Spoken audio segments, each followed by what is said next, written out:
नमस्कार मित्रों, मैं डॉक्टर अशोक त्रिपाठी एक बार फिर से आपका स्वागत करता हूं आपके अपने channel history culture historiography and research methodology में। मित्रों, इसके पहले कि मैं आज का टॉपिक प्रारंभ करूं, आपसे एक बार फिर से अपील करता हूं कि आप मेरे चैनल को सब्सक्राइब करें और जो वीडियोस वगैरह मैं डालता हूं उसको आप लाइक भी किया करें, कमेंट किया करें, जिससे मुझे इंस्पिरेशन मिले। मैं बार बार कहता हूं कि ये चैनल आपका अपना चैनल है और मेरा एकमात्र उद्देश्य इतिहास के विद्यार्थियों की अपने अनुभव से कुछ सहायता करना ही है।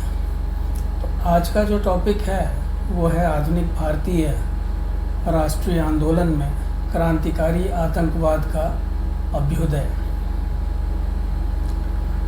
मित्रों, अभी कुछ दिन पहले मैंने एक वीडियो डाला था भारत में राष्ट्रवाद के विकास के ऊपर।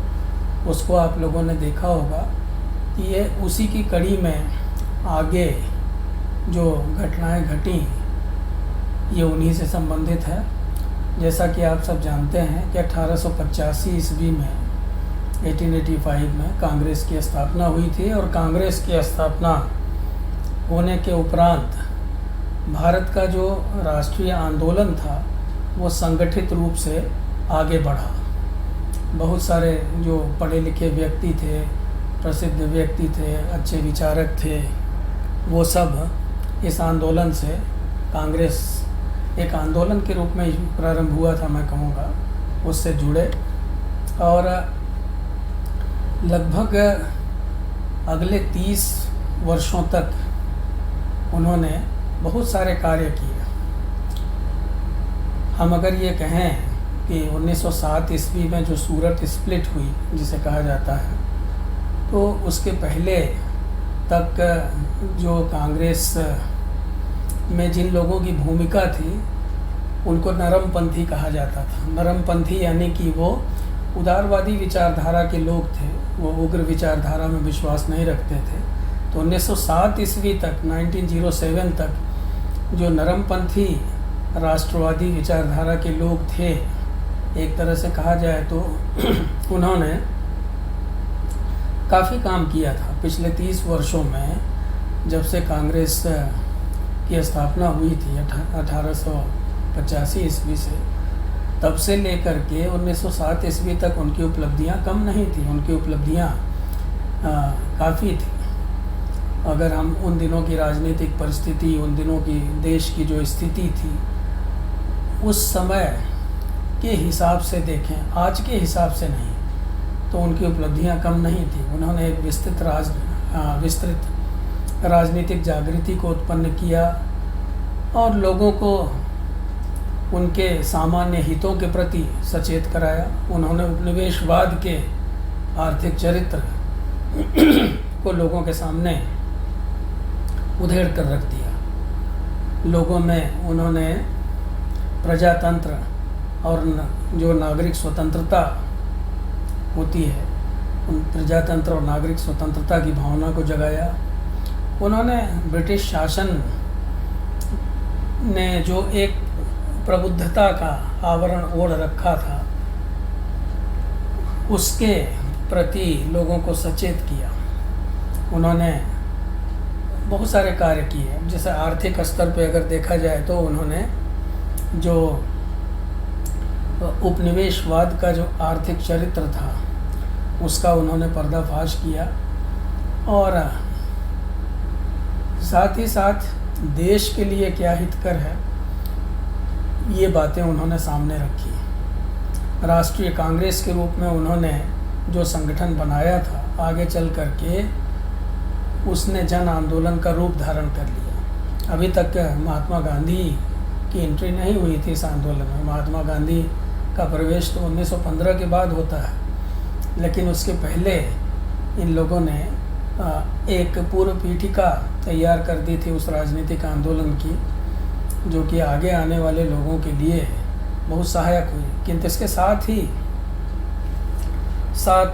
इतिहासकार, कुछ इतिहासकार जो हैं वो उनकी असफलताओं को भी गिनाते हैं जो नरमपंथी लोग थे वो सबसे बड़ी कमी उनकी ये थी कि वो जन साधारण से पूरी तरह से नहीं जुड़ सके और जन साधारण का विश्वास जीतने में सफल नहीं हो पाए। उनका जो प्रचार तंत्र था वो भी जन साधारण तक अपनी बात नहीं पहुंचा पा रहा था। उन्होंने किसी अखिल भारतीय आंदोलनकारी अभियान आदि का संगठन भी नहीं किया। 1905 से 1907 में जब स्वदेशी एवं बहिष्कार आंदोलनों के रूप में हम ये देखते हैं कि एक अखिल भारतीय आंदोलन प्रारंभ हुआ, तो इस आंदोलन का नेतृत्व उन्हें बढ़ चढ़ के करना चाहिए था आगे बढ़ के, लेकिन वो इसमें असफल रहे। यद्यपि बंगाल के जो नरमपंथी थे उन्होंने इसमें बड़ी महत्वपूर्ण भूमिका निभाई, बड़ा एक्टिव पार्ट उन्होंने इसमें प्ले किया। वास्तव में नरमपंथियों की राजनीति कुछ अलग तरह के विश्वासों पर आधारित थी। वे ब्रिटिश शासकों को आर्थिक एवं राजनीतिक क्षेत्रों में सुधार करने और नई नीतियां तैयार करने पर राजी करने का प्रयास करते थे। तो उनकी व्यावहारिक उपलब्धियां इस संदर्भ में बहुत कम थी। सरकार, जो ब्रिटिश सरकार थी उस समय, उनकी भावनाओं का आदर नहीं करती थी, बल्कि उन्हें दबाने की ही कोशिश करती थी। आप देखिए, जब ऑफिशियल रिस्पांस देखिए आप, कांग्रेस की स्थापना जब हुई थी उसके बाद जो है ब्रिटिशर्स का ऑफिशियल रिस्पांस क्या था उसके प्रति, उस पर भी मैंने एक वीडियो बहुत पहले, शायद पिछले साल एक वीडियो बना के मैंने डाली थी। वो वीडियो होगी प्लेलिस्ट में, आप देख सकते हैं उसको, कि किस तरह से कांग्रेस की आलोचना करते थे ब्रिटिशर्स। तो राष्ट्रीय आंदोलन जहाँ तक था वो नरमपंथियों के हाथ में उतनी तेज़ी से प्रगति नहीं कर पाया जितनी तेज़ी से वो प्रगति होनी चाहिए, ऐसा बहुत सारे इतिहासकारों का मानना है। वो राष्ट्रीय आंदोलन की नई अवस्था की मांग की पूर्ति में असफल रहे। और सबसे बड़ी बात ये थी कि जो नौजवान पीढ़ी थी, नौजवान पीढ़ी को आकर्षित करने में वो सफल नहीं हो सके। तो प्रारंभ से ही ब्रिटिश शासक राष्ट्रीय कांग्रेस के प्रति, जैसे मैं अभी चर्चा कर रहा था, कि वो बहुत अच्छी विचारधारा नहीं थी उनकी। हालांकि कांग्रेस की स्थापना एक ब्रिटिश ऑफिसर ने ही की थी सेफ्टी वॉल्व के रूप में। तो लेकिन फिर भी जो ब्रिटिश सरकार थी वो राष्ट्रवादी विचारों के प्रति विद्वेषपूर्ण भाव रखती थी, किंतु प्रारंभ के वर्षों में उन्होंने कांग्रेस के प्रति कोई विशेष द्वेष नहीं प्रदर्शित किया, क्योंकि उनके अनुसार ये उन्हें ऐसा लगता था ब्रिटिशर्स को प्रारंभ में कि ये मुट्ठी भर लोगों की एक सभा है, ये लोग आपस में साल भर में एक बार इकट्ठा होके थोड़ा बहुत बातचीत कर लेते हैं देश की समस्याओं के ऊपर, मतलब ये बौद्धिक लोग हैं।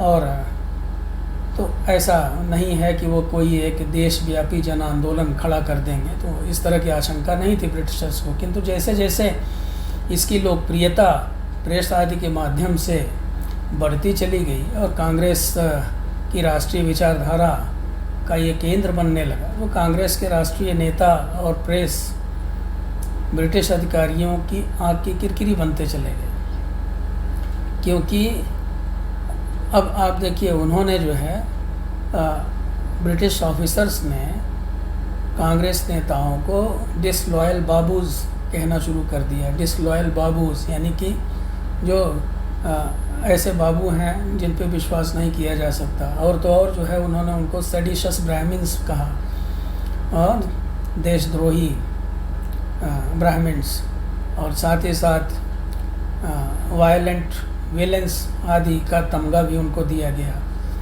तो कांग्रेस को फैक्ट्री ऑफ सेडिशन कहा जाने लगा, यानी देशद्रोह का कारखाना कहा जाने लगा। तो स्वदेशी और बहिष्कार आंदोलनों के साथ ही हम ये देखते हैं कि भारतीय राष्ट्रीय आंदोलन में एक नए तरह की राष्ट्रवादी विचारधारा ने प्रवेश किया, जिसे हम कह सकते हैं जुझारू राष्ट्रवादी विचारधारा। सरकार ने एक नई नीति अपनाई जिसका उद्देश्य था कि उग्र विचारधारा वाले राष्ट्रवादियों को कुचलना और नरमपंथियों को भयभीत करना। 1892 से 1905 ईस्वी के बीच जो राजनीतिक घटना चक्र था, उसमें हम ये देखते हैं कि राष्ट्रवादियों को अधिक क्रांतिकारी राजनीति के विषय में सोचने को मजबूर होना पड़ा। 1892 ईस्वी के इंडियन काउंसिल्स एक्ट, 1897 की घटनाओं, जैसे कि आप देखते हैं कि चाट बंधुओं को देश निकाला देना, तिलक को जेल में डालना आदि ने जनता को विश्वास दिला दिया कि भारत पर जब तक ब्रिटिश शासन है तब तक किसी प्रकार की भी प्रगति की उम्मीद देश की नहीं की जा सकती। ब्रिटिश सरकार ने जो नीतियां अपनाई, वो नीतियां ये थी कि वो जो गरमपंथी थे या आप कह लीजिए उग्रपंथी थे, उनको वो नरमपंथियों से अलग करना चाहते थे। लेकिन दुर्भाग्य से जो चरमपंथी और उग्रपंथी थे इन और जो नरमपंथी थे, यानी नरमपंथी, नरम दल और गरम दल आप कह लीजिए, तो नरम दल और गरम दल इन दोनों को ही देखा जाए तो दोनों ही जो है वो ब्रिटिशर्स की नीतियों को समझने में असफल रहे। ब्रिटिशर्स ने जो है आपस में ही इनमें जो है एक रिफ्ट पैदा करने की कोशिश कर दी थी। उस समय जो भारत का गवर्नर जनरल लॉर्ड मिंटो था, तो लॉर्ड मिंटो ने नरमपंथियों से बातचीत की और वो नरमपंथी जो थे वो बड़े भोले भाले थे, वो सरकार के साथ सहयोग करने के लिए तैयार हो जाते थे। उनका विचार था कि वो सरकार के साथ वार्ता करके कुछ सुधार के कार्यक्रम सरकार के साथ मिलकर तैयार करवा सकते हैं। तो इसी समय देश में एक जनव्यापी आंदोलन भी चल रहा था जिसे दबाने की भरपूर कोशिश सरकार कर रही थी। इसका परिणाम 1907 में सूरत कांग्रेस के विग्रह के रूप में सामने आया। उग्रपंथी स्वदेशी एवं बहिष्कार आंदोलनों को जारी रखना चाहते थे, लेकिन जो नरमपंथी थे वो केवल बहिष्कार आंदोलन को जारी रखना चाहते थे और वो ये भी चाहते थे कि ये आंदोलन केवल बंगाल तक सीमित रहे और वे सरकार तक इसके प्रसार के पूरी तरह से खिलाफ थे। तो 1906 ईस्वी में कलकत्ता कांग्रेस के अवसर पर ही फूट पड़ जाती इनमें विग्रह हो जाता, किंतु दादा भाई नवरोजी को अध्यक्ष चुनकर एक तरह से आप कह लीजिए कि इस स्थिति से बचा जा सका, यानी कि फूट वाली जो स्थिति थी उससे बचा जा सका। तो 1907 में दोनों पक्ष जो थे वो पूरे साल अपनी अपनी विचारधारा के लिए तू मैं करते रहे। जो नरमपंथी थे उनका ये कहना था कि ब्रिटिशर्स से को हम उनसे मांग करके हम अपना आवेदन दे के, प्रतिवेदन दे के और उनके ऊपर दबाव डाल के हमको सुधार कार्यक्रम वगैरह उनसे कुछ सुधार वगैरह के लिए उनको प्रेरित कर सकते हैं। लेकिन वहाँ उग्रपंथी जो थे वो, जैसा कि आप सब जानते हैं, आगे जब आप लाल बाल पाल की बात पढ़ेंगे, तिलक वगैरह, तिलक का तो नारा ही था कि Swaraj is our birth right and we will have it. Swaraj हमारा जन्म सिद्ध अधिकार है और हम इसको लेके रहेंगे। तो 1907 के अंत तक जो अरविंदो घोष जैसे जो उग्र विचारधारा के लोग थे वो ये सोचने लगे कि अब समय आ गया है कि नरमपंथियों का साथ छोड़ दिया जाए, और इस प्रकार जो चरमपंथी थे या उग्रपंथी थे तो उग्रपंथियों ने नरमपंथियों के खिलाफ एक अभियान छेड़ दिया। फिरोज शाह मेहता के नेतृत्व में अधिकांश लोगों ने चरमपंथियों का समर्थन नहीं किया। उन्हें यह डर था कि 20 वर्षों में जो कुछ भी कांग्रेस ने प्राप्त किया था पिछले 20-30 वर्षों में,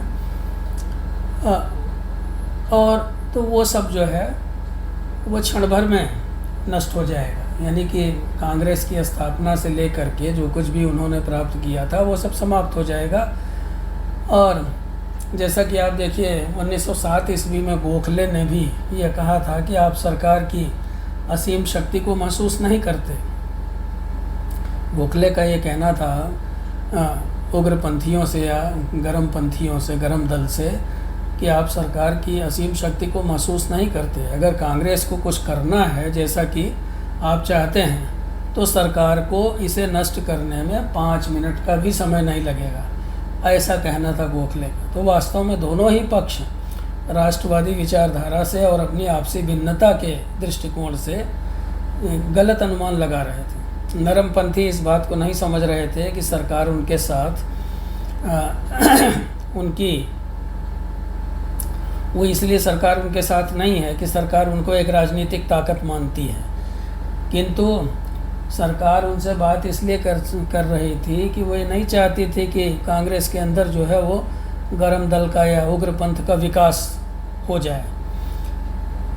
तो नरमपंथी और चरमपंथी जो थे वो इस बात को नहीं समझ रहे थे कि नरमपंथी उनके स्वाभाविक, एक तरह से कहा जाए तो सुरक्षा कवच थे। नागरिक स्वतंत्रता के संदर्भ में साथ ही साथ उग्रपंथियों ने अभी उपनिवेशवाद से निपटने के लिए इतनी ज़्यादा ताकत नहीं इकट्ठा की थी कि वह एकाएक जो है वो नरमपंथियों को छोड़ दें। साथ ही उन्हें यह भी मालूम होना चाहिए था कि भारत जैसे विशाल देश में एक साम्राज्यवादी सरकार को उखाड़ने के लिए ऐसे तू में करके जो है इस तरह की सरकार को नहीं उखाड़ा जा सकता। इसके लिए बाकायदे एक आंदोलन चलाना पड़ेगा और वो आंदोलन काफ़ी संगठित होना चाहिए, काफ़ी मजबूत होना चाहिए, और आंदोलन करने वाले लोगों में पूरी एकता होनी चाहिए, तभी आंदोलन सफल हो सकता था।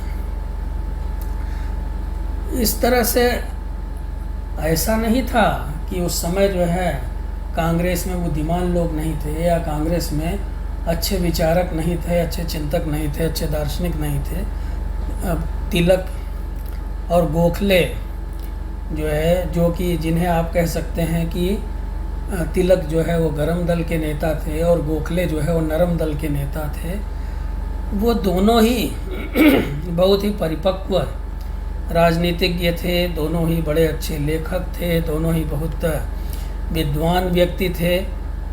और जैसा कि आप देखते हैं तिलक ने कितनी अच्छी अच्छी पुस्तकें लिखी हैं, गीता रहस्य, कर्म योग, तो इसी से आप समझ सकते हैं कि वो कितने दार्शनिक व्यक्ति थे। तो तिलक कांग्रेस को बांटना नहीं चाहते थे, बल्कि वो ये चाहते थे कि उनकी जो विचारधारा है, यानी कि जो गर्म दल की जो विचारधारा है, वो ये चाहते थे कि कांग्रेस जो है वो उस विचारधारा का समर्थन करे। तो नरमपंथियों के साथ अपने पक्ष में वो ये चाहते थे कि नरमपंथी जो है वो चरमपंथियों की बात को समझें और उसे माने और वो उनके पक्ष में समझौता करें। गोखले ने भी जो है वो राष्ट्रवादी जो विचारधारा थी, जो राष्ट्रवादी विचारधारा में उनको भी ये लग रहा था कि कहीं ऐसा ना हो कि कांग्रेस में जो है फूट पड़ जाए, और उन्होंने इस बात का अनुमान कर लिया था और अपनी तरफ से उन्होंने इस विग्रह को, इस आप कह लीजिए कि इस स्प्लिट को जो है, जो कि बहुत डेंजरस थी, ये बहुत खतरनाक थी कांग्रेस के लिए, क्योंकि कांग्रेस टूट जाती, तो उन्होंने जो है गोखले ने इसको दूर करने का काफ़ी प्रयास किया। ऐसा नहीं था कि वो चुपचाप थे, वो लोगों से बातचीत कर रहे थे, विचार विमर्श कर रहे थे, समझाने का प्रयास कर रहे थे। और कोशिश कर रहे थे कि ये जो साल भर से 1906 के अधिवेशन के बाद से ही जो तू मैं हो रही है दोनों विचारधाराओं में, वो किसी तरह से समाप्त हो जाए। तो 26 दिसंबर 1907 को कांग्रेस अधिवेशन प्रारंभ हुआ और काफ़ी बहस हुई दोनों पक्षों में, नरम दल के लोगों में और गरम दल के लोगों में। खूब तर्क वितर्क का दोनों तरफ से आदान प्रदान हुआ, शब्द बाण चले दोनों तरफ से। जो उग्रपंथी नेता थे वो काफ़ी उत्तेजित थे और तरह तरह की अफवाहें भी उड़ाई जा रही थी। झगड़ा इतना ज़्यादा बढ़ गया कि जूता चप्पल भी चलने लगा, कुर्सियां भी चलने लगी। कहने का मतलब ऐसी स्थिति आ गई, ऐसा लग रहा था जैसे कभी कभी आजकल देखा जाता है कि किसी विधानसभा में जब अलग अलग विचारधारा के लोग जूतम पैजार करते हैं, मतलब इस तरह की स्थिति आ गई थी। जबकि इतने प्रबुद्ध लोग थे, इतने विचारशील लोग थे, इतने पढ़े लिखे लोग थे, फिर भी इस तरह की स्थिति आई। पुलिस भी आई उस समय और पुलिस ने बड़ी मशक्क़त से जो मीटिंग हॉल था उसको किसी तरह से खाली करवाया। तो इस समय जो भारत का वायसराय था लॉर्ड मिंटो, उसने जो है मार्ले को लिखा कि कांग्रेस नष्ट हो गई, जो कि हमारी बहुत बड़ी जीत है। मतलब आप देखिए कि इनकी लड़ाई की जो प्रतिक्रिया थी वो किस तरह से हुई। जहाँ तक अंग्रेज़ों की बात है, अंग्रेज़ सरकार ने क्या प्रतिक्रिया दी कि कांग्रेस नष्ट हो गई, जो कि हमारी बहुत बड़ी जीत है। तिलक ने भी अंतिम क्षणों में ये अनुमान कर लिया था कि कुछ न कुछ जो है दुर्घटना होने वाली है, और वो भी उसे मतलब इस दुर्घटना को दूर करने के लिए अपनी तरफ से पूरी कोशिश कर रहे थे। किंतु जब आप जानते हैं कि जब दो पक्ष आपस में भिड़ जाते हैं तो फिर कई बार क्या है कि विचारशील व्यक्ति भी जो है बहुत असहाय हो जाते हैं। वही स्थिति तिलक की भी हुई।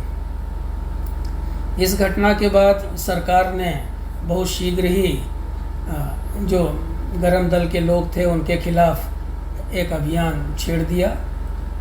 अब आप देखिए उग्रपंथियों के खिलाफ सरकार को मौका मिल गया और कार्रवाई करने का। उन्होंने कार्रवाई शुरू कर दी। उग्रपंथियों के अखबार जो थे वो बंद कर दिए गए। तिलक को 6 साल की सज़ा दे करके मांडला जेल भेज दिया गया। अरविंदो घोष राजनीति छोड़कर पांडिचेरी चले गए। बिपिन चंद्र पाल ने अस्थायी रूप से राजनीति से अवकाश ग्रहण कर लिया। वहीं लाला लाजपत राय 1908 में ब्रिटेन चले गए और 1909 में वापस आए, और उस वापस आने के बाद कुछ दिनों बाद फिर अमेरिका चले गए। तो तत्काल तो सरकार जो है वो कहा जाए तो अपने प्रयास में सफल रही। उन्होंने जो उग्रपंथी विचारधारा थी उसका दमन करने में ब्रिटिश सरकार को प्रारंभ में सफलता मिली। अब कांग्रेस के सामने एक बार फिर से अपने पुनर्निर्माण का सवाल था। कांग्रेस का पुनर्निर्माण जो है फिर से वो नरमपंथियों की जिम्मेदारी बन गई। नरमपंथियों के हाथ में एक तरह से फिर से कह लीजिए कि कांग्रेस आ गई।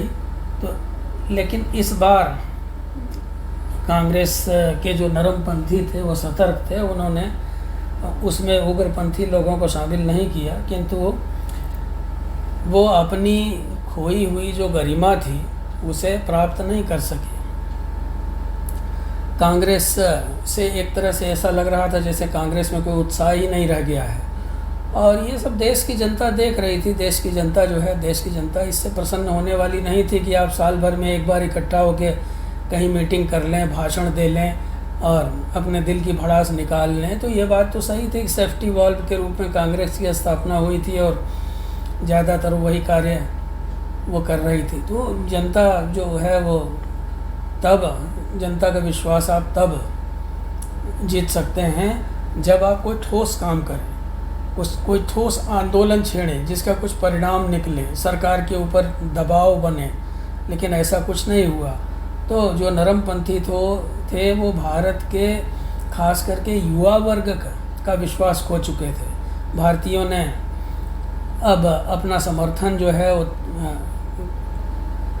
तिलक जैसे राष्ट्रवादियों को देना प्रारंभ कर दिया था। 1908 ईस्वी के बाद राष्ट्रीय आंदोलन हम ये देखते हैं कि काफ़ी कमज़ोर पड़ गया। लेकिन ऐसा नहीं था कि राष्ट्रवादी भावना समाप्त हो गई थी और लोग जो है, राष्ट्रवादी भावना नहीं समाप्त हुई थी। हाँ, ये था कि अब थोड़ा इंतज़ार करना पड़ा देश के लोगों को कि आगे क्या होता है, आगे कोई बड़ा आंदोलन हो, कुछ हो।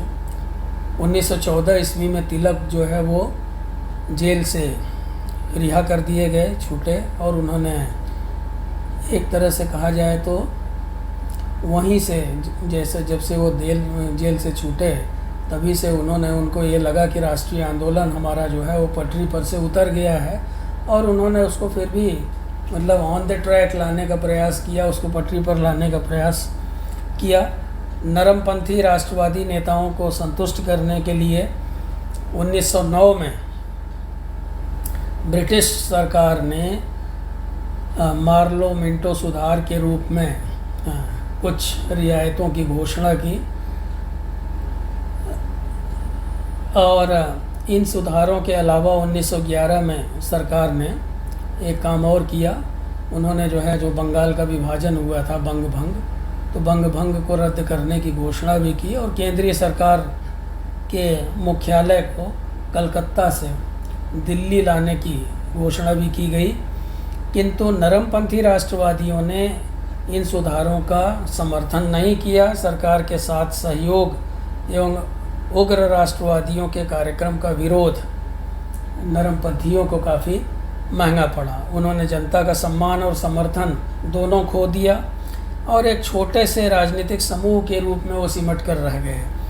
तो भारतीयों का जो विशाल बहुमत था वो तिलक और जो उग्रपंथी राष्ट्रवादियों की ओर आकर्षित हो गया और उनका समर्थन करने लगा। भले ही जनता जो है वो निष्क्रिय थी, अभी तक कोई जन आंदोलन नहीं खड़ा हुआ था, लेकिन फिर भी तिलक जैसे नेताओं को काफ़ी समर्थन मिल रहा था। अब हम मित्रों बात करते हैं कि कैसे जो है ये जो उग्रपंथी जो आंदोलन था, तो उग्रपंथी आंदोलन जो है वो किस तरह से और ज़्यादा उग्र हो गया। आगे चल कर के हम ये देखते हैं कि किस तरह से इसमें जो है पिस्तौल और बम वगैरह की एंट्री हो गई। 1907 में एक अन्य राजनीतिक धारणा जो है वो सामने आई, जैसा कि हम देखते हैं, जिसे चरमपंथ आप उग्रपंथ कहते हैं। तो जैसा कि हम देखते हैं कि अंग्रेज़ लोग जो थे उन्होंने सबसे पहले बंगाल के ऊपर अपना अधिकार जमाया था, तो इसलिए बंगाली जो लोग थे या बंगाल के जो लोग थे, खास करके कह लीजिए बंगाल का जो युवा वर्ग था, वो पाश्चात्य सभ्यता संस्कृति वगैरह से जो है बहुत अच्छी तरह से परिचित हो चुका था। बहुत सारे लोग विदेश वगैरह में से पढ़ लिख करके भी आए थे और उन्होंने बाहर के लोग जो है किस तरह से आंदोलन वगैरह करते थे ये सब बातें उन्होंने सीख ली थी। तो बहुत सारे बंगाली युवकों ने जो है वो व्यक्तिगत रूप से क्रांतिकारी आतंकवाद का रास्ता अपनाया। ऐसा इसलिए हुआ क्योंकि वो देशभक्ति के विचारों से बहुत ज़्यादा प्रभावित थे और उनको ये लग रहा था कि यही एक रास्ता है ब्रिटिश सरकार से निपटने का। तो ये सब जो है ये भी था, इसके पीछे ये भी कारण था कि जो नरमपंथी जो है वो अपने कार्यक्रमों से जनता को प्रभावित नहीं कर पाए थे और ब्रिटिश सरकार से उनको जो है कुछ विशेष मिला नहीं था। तो बंगाल के युवक ब्रिटिश अधिकारियों के अहंकार से, ब्रिटिश अधिकारियों के दमनकारी नीतियों से बहुत ज़्यादा क्षुब्ध थे। शांतिपूर्ण उपायों से किया जाने वाला उनका प्रत्येक कार्यक्रम असफल कर दिया गया था। उन्हें नरमपंथियों की राजनीति से भी चिढ़ थी और वे उनकी राजनीति को ऐसा मानते थे जैसे कि अंग्रेज़ों के सामने भीख मांग रहे हों। एक महत्वपूर्ण बात ये भी थी कि उग्रपंथी भी राष्ट्रवादी लोगों को कोई सकारात्मक नेतृत्व प्रदान नहीं कर पाए थे, क्योंकि वो नरमपंथी और गर्मपंथी ये आपस में झगड़ तो रहे थे, कोई आंदोलन वगैरह तो खड़ा नहीं कर पाए। तो इन सब कारणों से जो है हम ये देखते हैं कि बम और पिस्तौल की राजनीति को बल मिला। तो जो नवयुवक थे उन्होंने आंदोलनों में जनसाधारण को सम्मिलित होने और प्रचार प्रसार की आवश्यकता पर बल दिया। उन्होंने युवकों से आत्म बलिदान की मांग की और उन्होंने सीधी कार्रवाई की बात की और उसके विषय में जगह जगह लेख वगैरह भी लिखे। लेकिन उग्रपंथी उन मतलब उग्रपंथी जो है अभी भी इस हद तक सफल नहीं हुए थे कि जो कुछ भी उनके विचार थे उनको व्यावहारिक रूप दिया जा सके। वो अपना कोई अलग से अस्थायी संगठन नहीं बना सके थे और न ही जनता को समझा पाए थे कि उनके विचार नरमपंथियों से अलग कैसे हैं। तो वे लोगों के समक्ष राजनीतिक संघर्ष के नए तरीकों को प्रस्तुत करने में असमर्थ थे। तो इस कारण से भी 1907 तक जो देखा जाए तो उग्रपंथी भी जो थे वो भी कुछ विशेष नहीं कर पाए। तो 19वीं शताब्दी के अंत तक देश का जो युवा वर्ग था वो निश्चय ही पहले तो उसका विश्वास जो है वो नरमपंथी कांग्रेस में था, लेकिन 30 वर्षों तक जो नरमपंथियों की जो कार्रवाइयाँ थी उनको देखते हुए कांग्रेस में उसका विश्वास जो है वो धीरे धीरे समाप्त हो रहा था। तो अब वो उग्रपंथियों के क्रियाकलापों से भी निराश हो गया। कहने का मतलब जो देश का जो युवा वर्ग था वो नरमपंथी और चरमपंथी दोनों से ही निराश हो गया। विदेशी शासकों के प्रति उनका जो हृदय था वो उसमें बड़ा रोष था और वो विदेशियों को भारत से बाहर निकालने के लिए कोई भी तरीका या कोई भी उपाय अपनाने पर विचार करने लगे। अब वे यह विश्वास नहीं करते थे कि सविनय अवज्ञा राष्ट्रवादी लक्ष्यों को प्राप्त कर सकता है। अब 12 साल कॉन्फ्रेंस के बाद 22 अप्रैल 1906 को युगांतर, जो कि एक क्रांतिकारी अखबार था, युगांतर ने लिखा, उपाय तो स्वयं लोगों के पास ही है।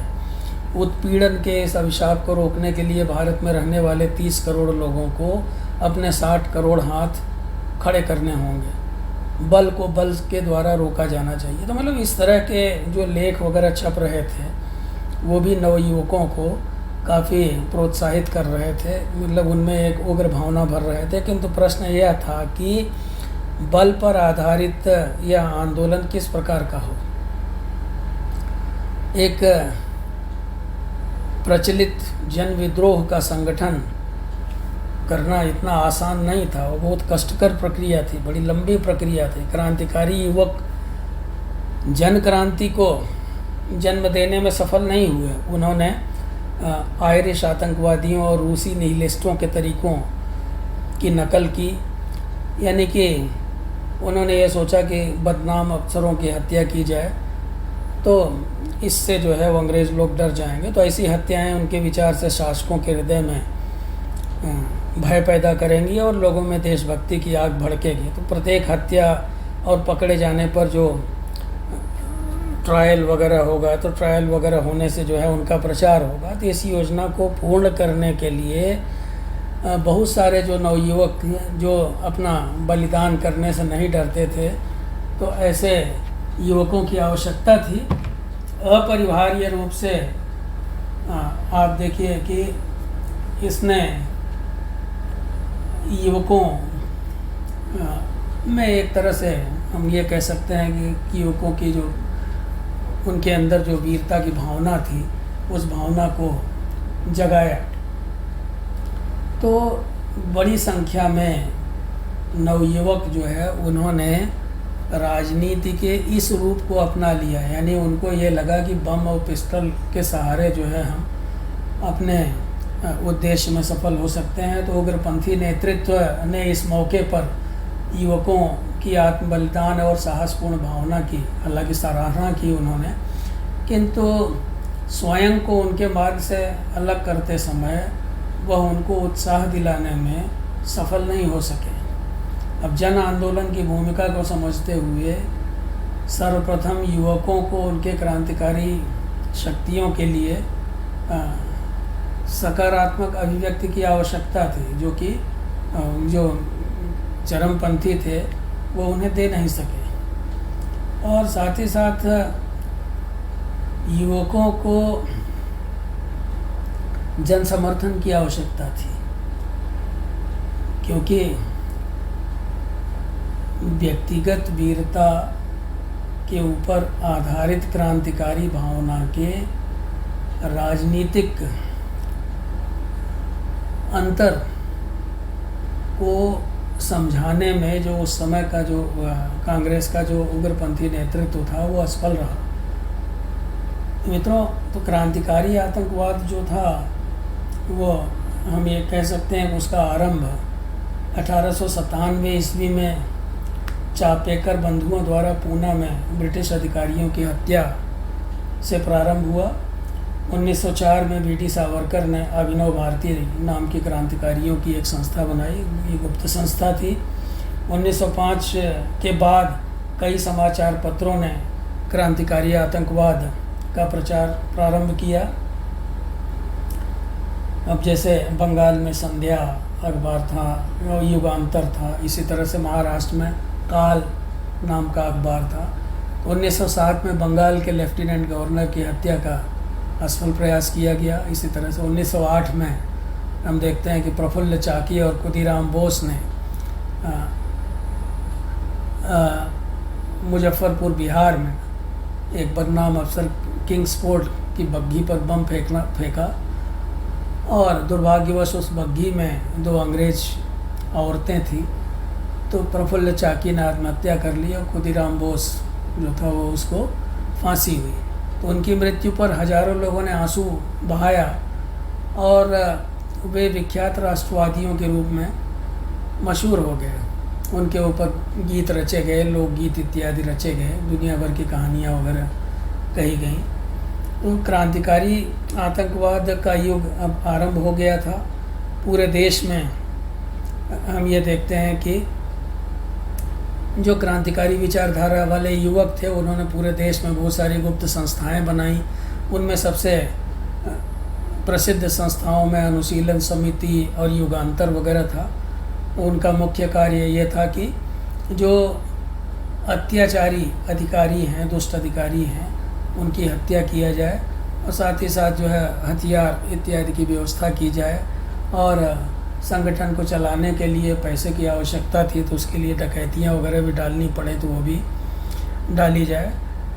तो जल्द ही जो है देश के बहुत सारे भागों में आतंकवादी संस्थाएं सक्रिय हो गईं। दिल्ली में लॉर्ड हार्डिंज के ऊपर बम फेंका गया जिससे वह घायल हो गया और यह कार्य रास बिहारी बोस एवं सच्चिदानंद सान्याल के नेतृत्व में हुआ।